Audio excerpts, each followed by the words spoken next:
Northern California, December 20th, 1968. Just 5 days before Christmas. Across the small towns scattered through Solano County, holiday lights glow warmly along quiet streets.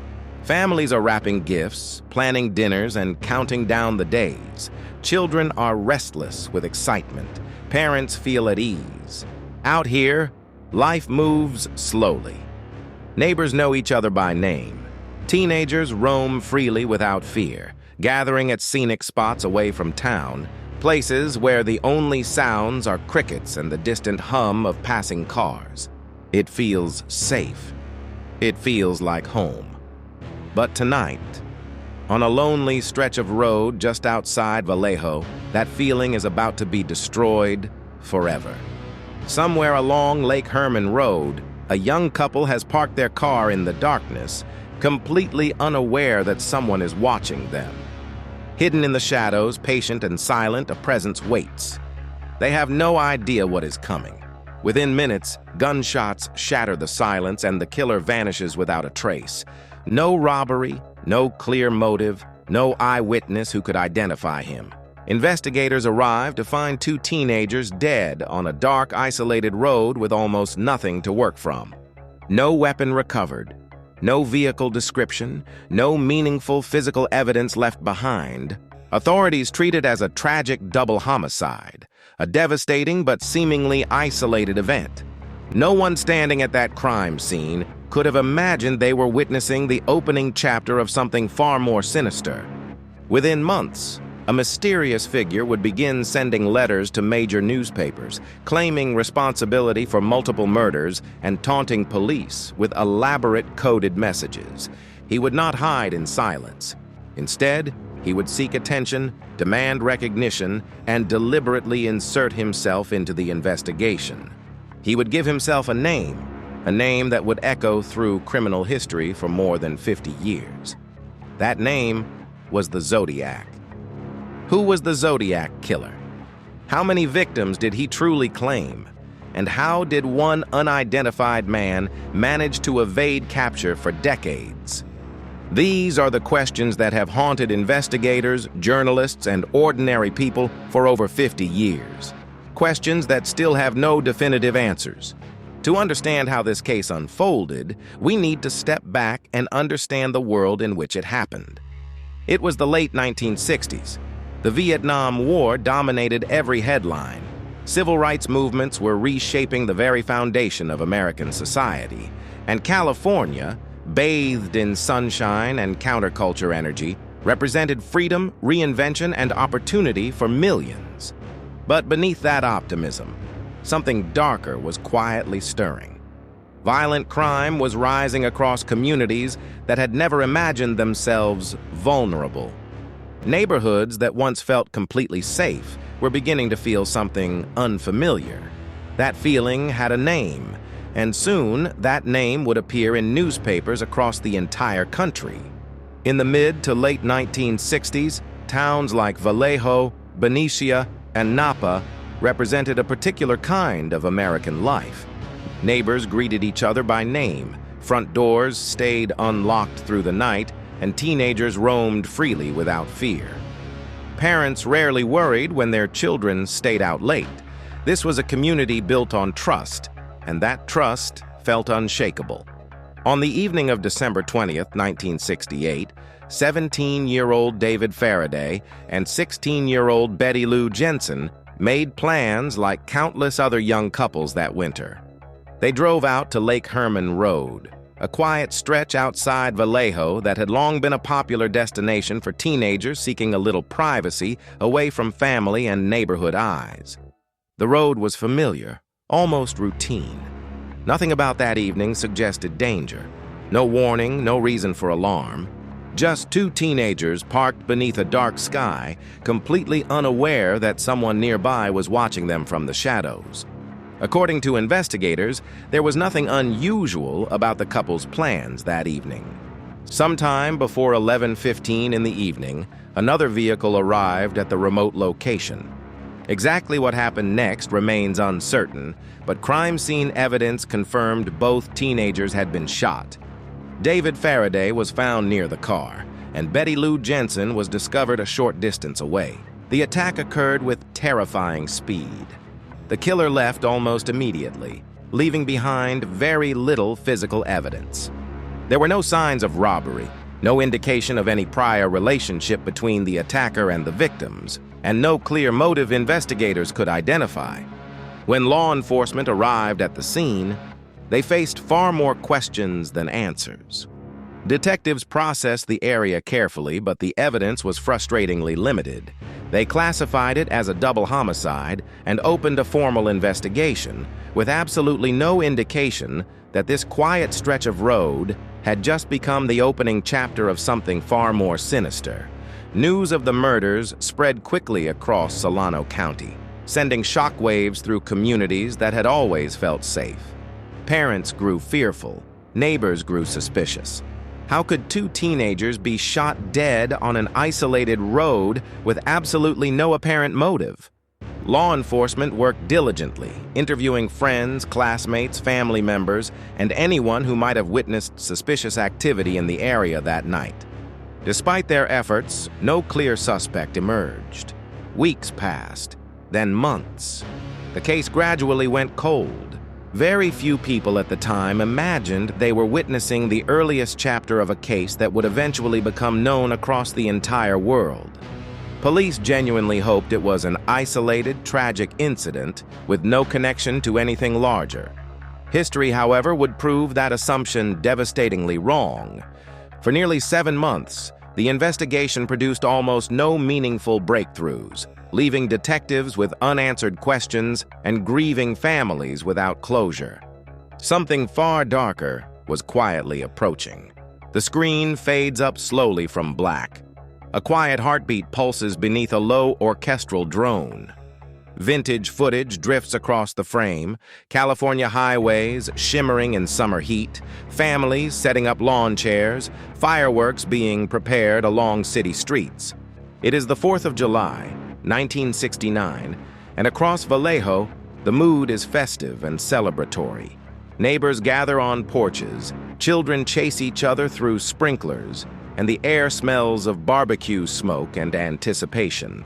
But that same evening, nearly 7 months after the murders on Lake Herman Road, violence is about to return. 22-year-old Darlene Ferrin and 19-year-old Michael Mageau climb into a car together. Their destination is Blue Rock Springs Park, a quiet recreational area just a few miles from where David Faraday and Betty Lou Jensen were killed. Neither of them could have known that someone, perhaps the very same someone, was already watching.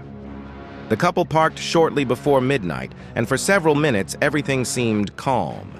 Then another vehicle slowly entered the parking area, paused briefly, and pulled away. Moments later, it returned. The headlights swept across the parked car as the driver stepped out and approached on foot. Michael Mageau initially assumed it was a police officer conducting a routine check, a reasonable assumption given the late hour and isolated location. Instead, the stranger advanced while carrying a flashlight, directing the bright beam straight into the car, deliberately obscuring his own face from view. Then, without any warning, gunfire erupted. The attack lasted only seconds. The gunman briefly walked away toward his vehicle, then turned around and returned, firing additional shots at close range before finally leaving the scene.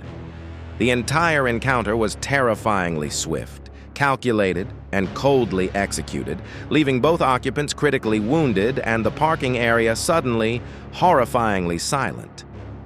Despite suffering severe injuries, Michael Mageau survived, and his survival became one of the most critical developments in the entire investigation. Emergency responders arrived quickly at Blue Rock Springs Park. Darlene Ferrin was transported to the hospital but later died from her injuries. Michael, however, lived to speak with investigators.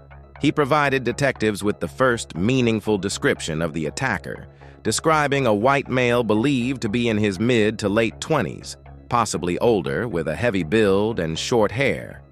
It was not enough to identify the suspect. but it represented a significant breakthrough in a case that had previously offered almost nothing to work with. Detectives immediately noted the deeply disturbing similarities between this attack and the Lake Herman Road murders from 7 months earlier. The method, the location, the apparent randomness, all of it pointed in one direction. Investigators began seriously considering whether the same person was responsible for both crimes. In the early hours following the Blue Rock Springs attack, the Vallejo Police Department received a chilling telephone call that would change everything. According to police records, the caller spoke with unsettling calm, reporting the location of the shooting before making an extraordinary claim. He stated he was responsible for the Blue Rock Springs attack and also for the Lake Herman Road murders months earlier. Then he simply ended the conversation without identifying himself. Investigators immediately recognized they were dealing with someone fundamentally different from an ordinary offender. This was someone who wanted recognition, who was following the investigation closely, and who seemed determined to control the narrative surrounding his crimes. The call intensified fears that Northern California was facing a dangerous serial offender operating with chilling confidence. Yet despite this direct contact, investigators still had no name, no confirmed fingerprints, and no viable suspect in custody. The killer had reached out and still remained completely invisible. Less than a month later, 3 nearly identical letters arrived at the Vallejo Times-Herald, the San Francisco Chronicle, and the San Francisco Examiner. Each letter claimed direct responsibility for the attacks and included specific details investigators had never released to the public, details only the actual attacker could have known. Each envelope also contained 1/3 of a complex coded cipher. The writer demanded all 3 newspapers publish the cipher on their front pages and issued a chilling warning: if they refused, he would continue killing. Editors across the region faced an impossible decision: comply with a killer's demands or risk further bloodshed. Eventually, all 3 newspapers published the letters. Almost immediately, the public became completely captivated. Professional cryptographers, police analysts, and ordinary members of the public all began attempting to decode the mysterious message, hoping it might finally reveal the identity of the man behind the attacks. The 408 character cipher became one of the most discussed puzzles in America. Days and then weeks passed with no breakthrough. Professional cryptographers, law enforcement analysts, and curious members of the public all attempted to crack the code without success. Then, a California schoolteacher named Donald Hardin and his wife Betty Hardin independently deciphered much of the message. What they uncovered was deeply disturbing. The decoded text revealed the killer's belief that murdering people would provide him with slaves to serve him in the afterlife, a chilling window into a deeply troubled mind. Yet, despite everything the message revealed, it did not disclose his identity. He had successfully captured worldwide attention while keeping his name completely hidden. Then, on August 4th, 1969, another letter arrived at a newspaper office. It opened with words that would become permanently etched into criminal history. "This is the Zodiac speaking."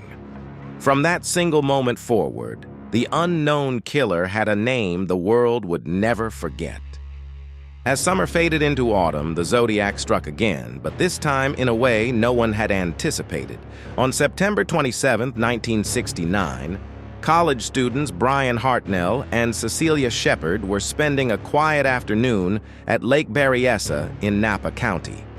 Without warning, a stranger approached wearing a dark hood covering his entire face, with a crossed circle symbol sewn directly onto his clothing.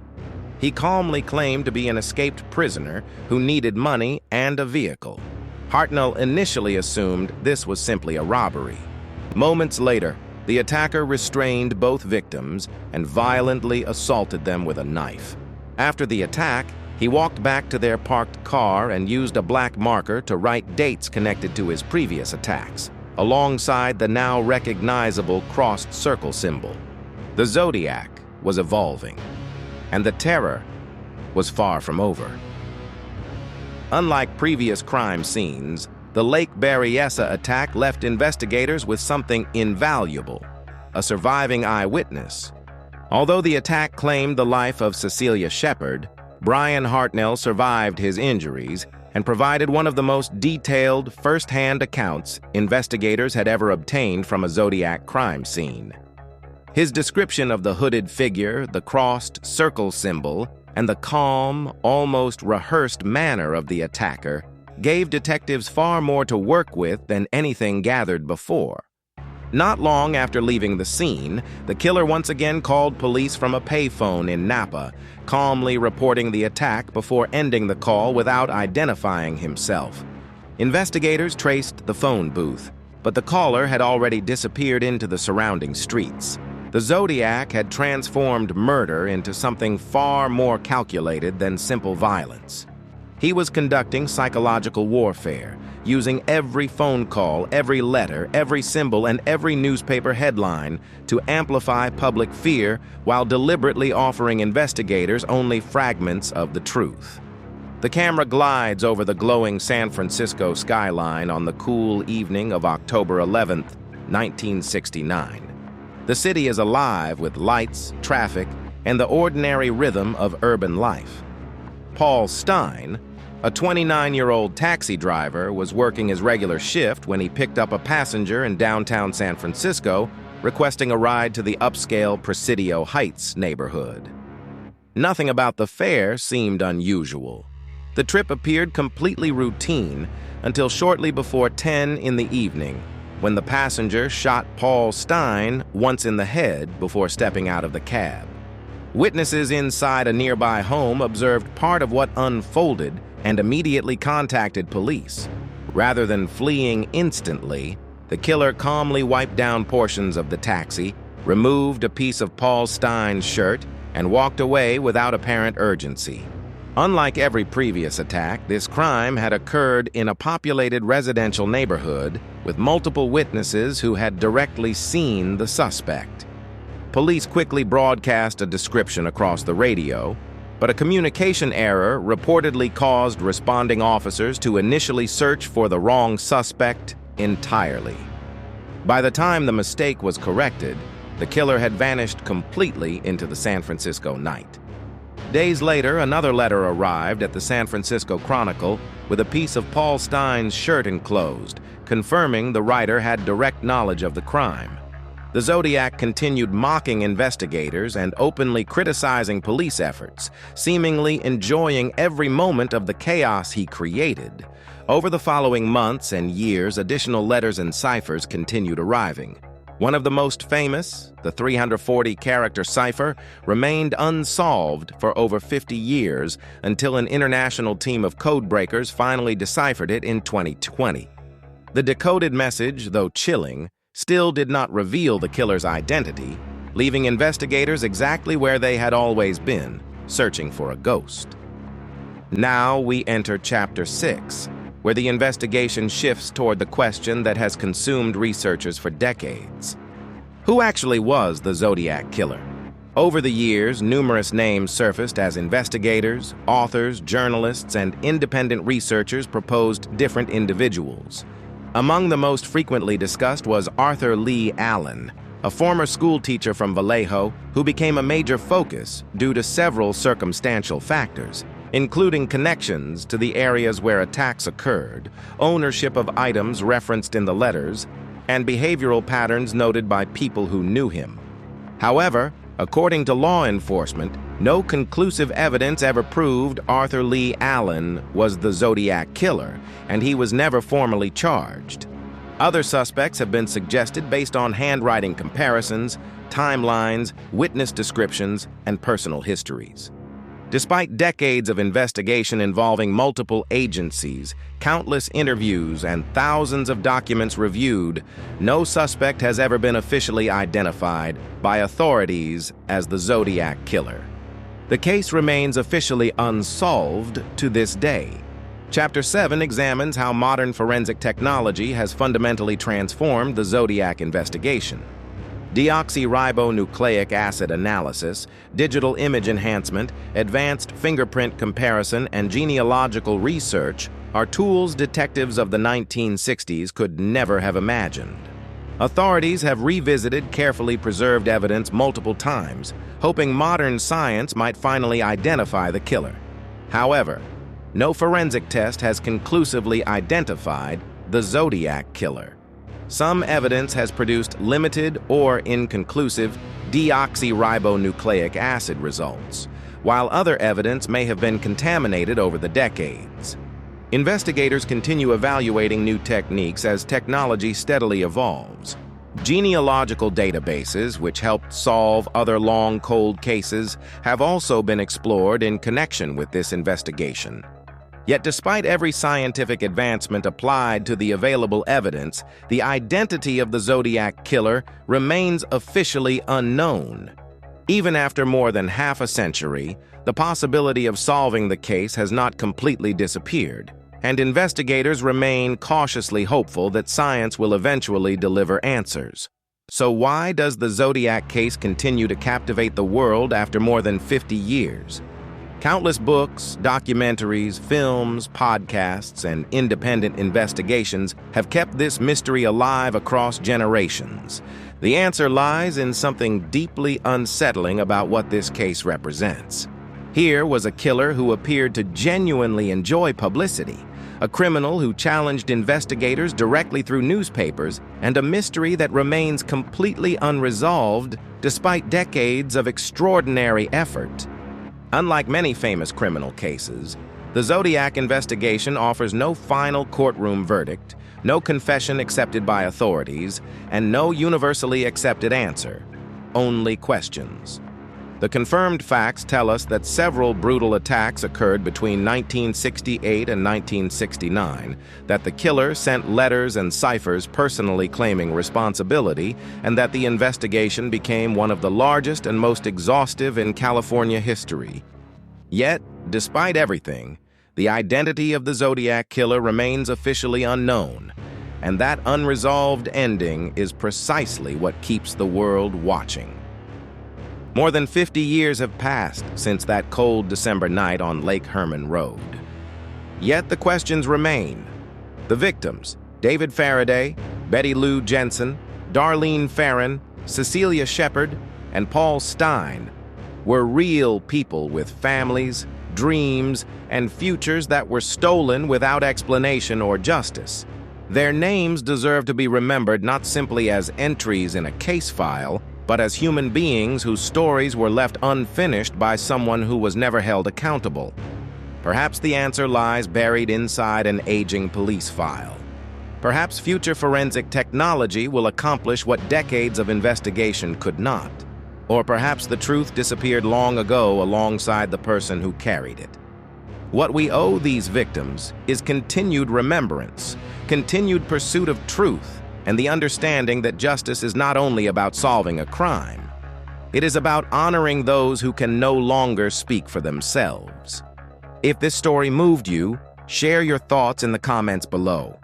And if you want to keep exploring history's greatest unsolved mysteries, like this video, subscribe, and stay curious.